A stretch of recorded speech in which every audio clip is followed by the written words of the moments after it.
Well, in this video I'm gonna show you how you can change the fuel filter on a Honda CR-V 2008 2.2 liter diesel i-CTDi. The fuel filter is located there on the wall, you see it.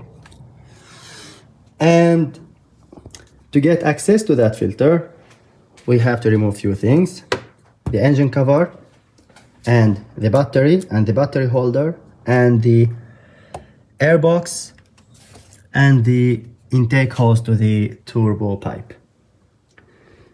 So let's start with a 10mm socket. We can remove these. We have 4 nuts here, 1, 2, 3, 4. And when you want to remove this part here, just after you remove all the nuts, pop this up a bit and it will be easier to remove it. And this one, be careful with it because it may fall down. Now we have the battery to remove. We start first by this holder, and I loosen only one nut, and then I press it and take this back up, and then the other one.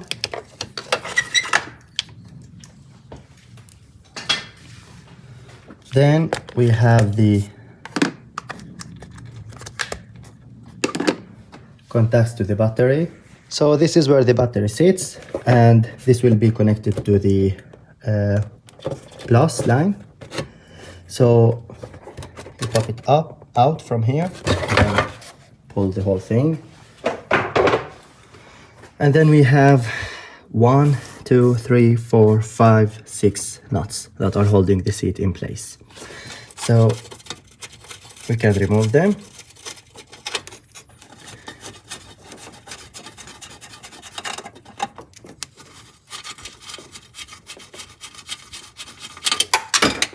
Okay, so we dropped a bolt. I can take it later. It's important that every bolt here is sitting in place because the battery is heavy, and this thing is almost the only thing that is holding the battery in place. Then we have a 10mm bolt here that holds the airbox to the battery seat. So we're gonna remove that one. After that, we remove this seat, and then we're gonna remove the airbox. And now we have this cable. We push on this here and pull it. Or we pull it up, sorry. And pull it to the back. And then we have the holder or the seat free. So here is how things look now. And the next step is the airbox, where the air filter is sitting. And before removing this, carefully, you can remove the mass airflow sensor cable. And you can hang it somewhere where it sits safe and clean. So now the airbox is almost free. Down there are 2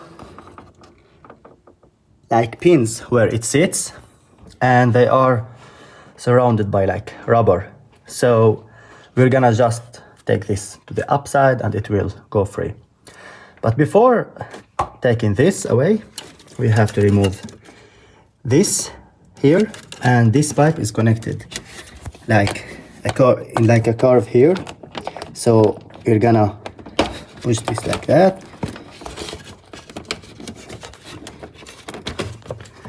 And now you can see it's free.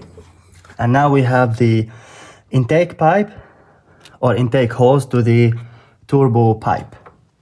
And it's held here by 1, 2 clamps, and they have 5.5mm bolt, we can say here, or like a screw. So we're gonna unscrew these 2 and then remove this part and cover the intake and cover this side of the airbox, because Here is the side after the filter and where it goes to the engine.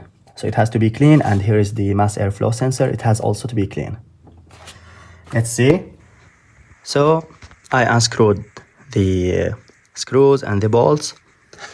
We have 2 bolts here that are holding this protector, maybe we can call it, to the manual pump. So one there, 10 millimeter, and one there, 10 millimeter.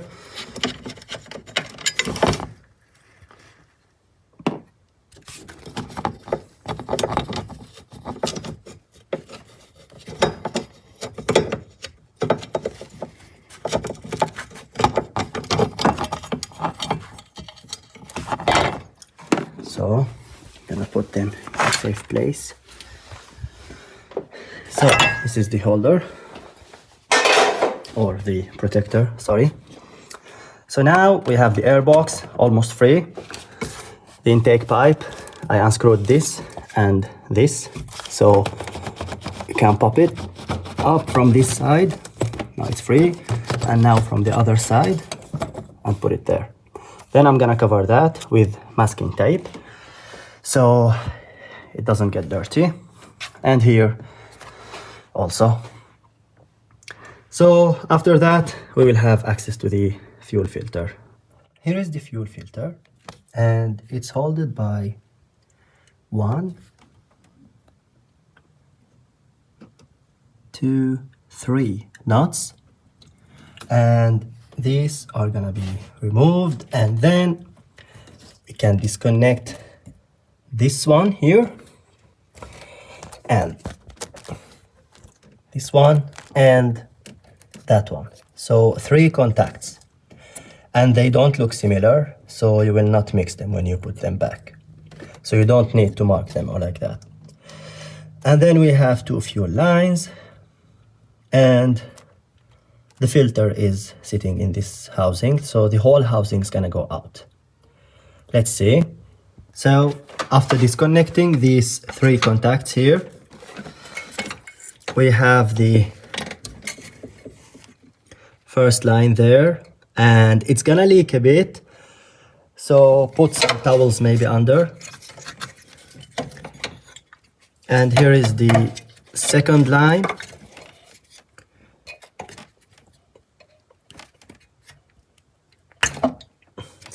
So it's leaking now from the filter itself.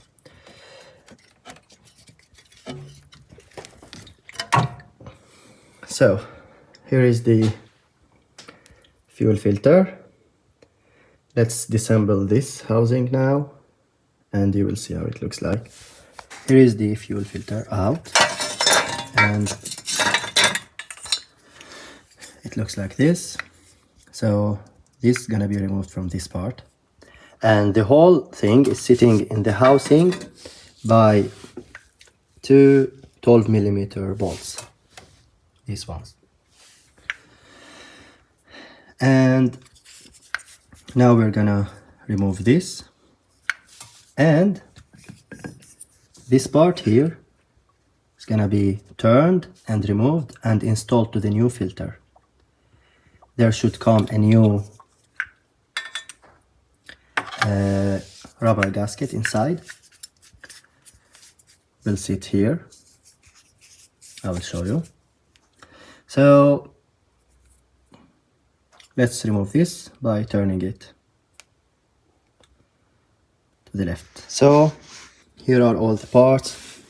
The old fuel filter.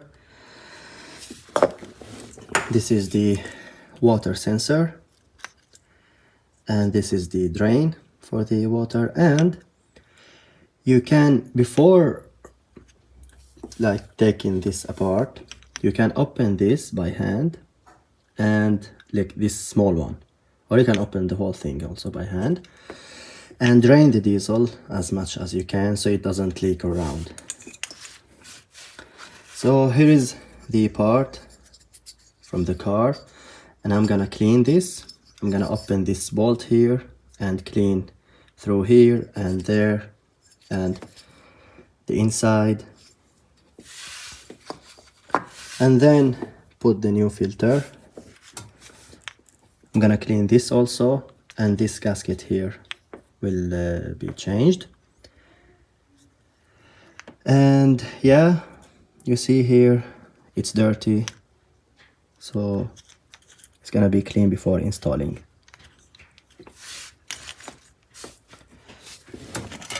I used this to turn the filter and remove it, and it wasn't sitting that hard.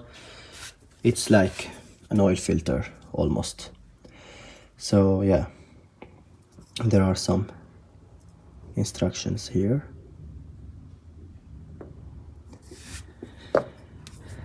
So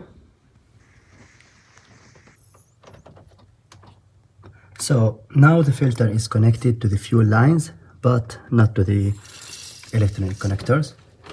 So this bolt is opened, and I pumped some diesel manually before I connect the outlet to the engine, so I can see that the fuel has that the filter has fuel and almost no air. And then final step, I open this, and now you can see I pumped a bit and still coming some air, so I'm gonna still pumping.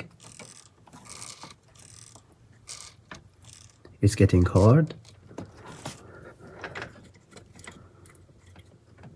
so, and it's leaking.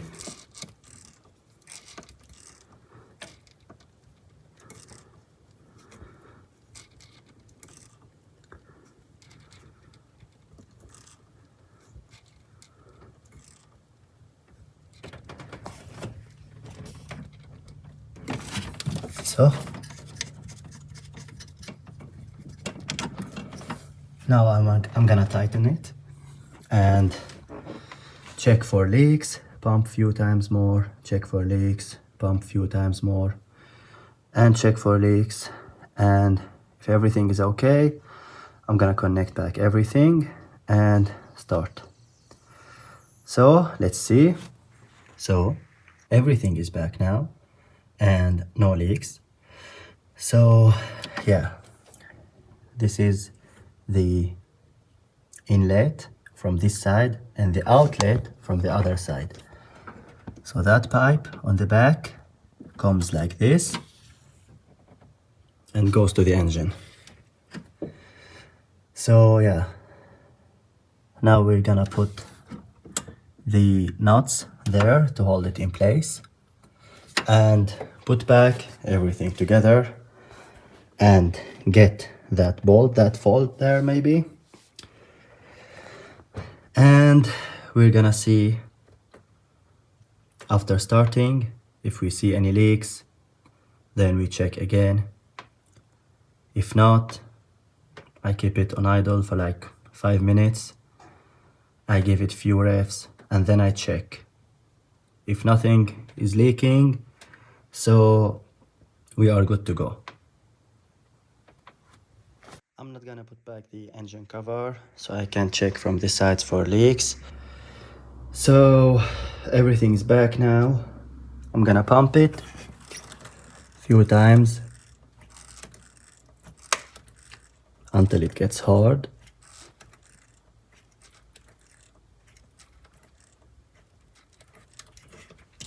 So now we can start and check for leaks.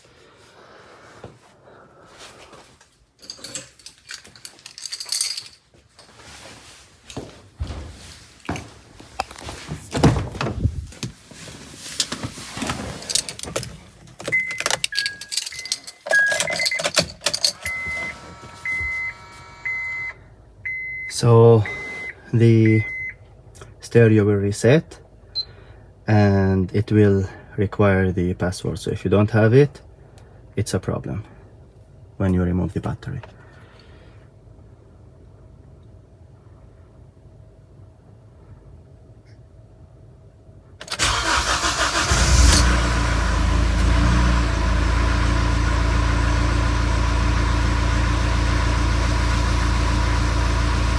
It takes a while first time when you start after changing fuel filter, because the pressure maybe is not as what the engine wants.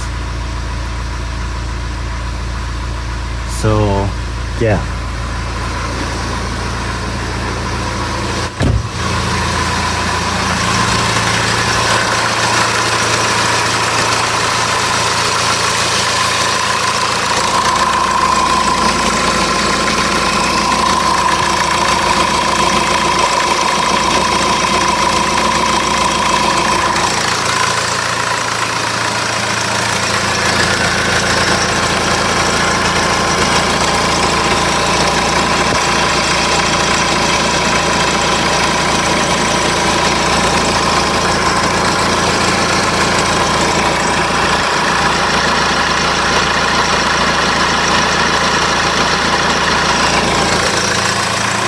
So you can check around, underneath the bolt on the side, underneath the car, around the filter.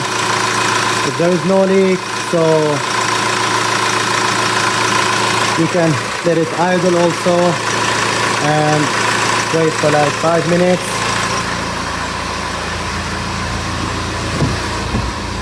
And after that, you will be able to see everything, if it's leaking or no.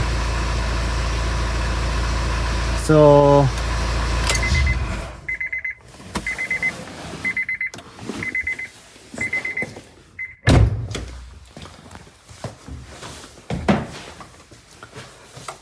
now, idling after this for like 5 minutes. I'm gonna open the garage and let some new air come in and let the exhaust go out, or the exhaust gases, and we will see if there is no leak, so we are good to go. When installing, you can put some diesel or engine oil, like clean diesel or clean engine oil, a bit only around the seals, the new seals, so when they sit, so they don't squeak or like this. And the tools required are not that much. You need small wrench and big wrench, 12 millimeter and 10 millimeter and 5.5 millimeter sockets, and 17 millimeter for the bolt, the bleeding bolt. Some adapters also may be good, and the filter tool. It may be oil filter tool, fuel filter tool, any tool that can hold the filter and turn it. So you're gonna turn it to the left to unscrew it and to the right to screw it. So check for leaks after idling for like 5 minutes. If everything is okay, then you are good to go.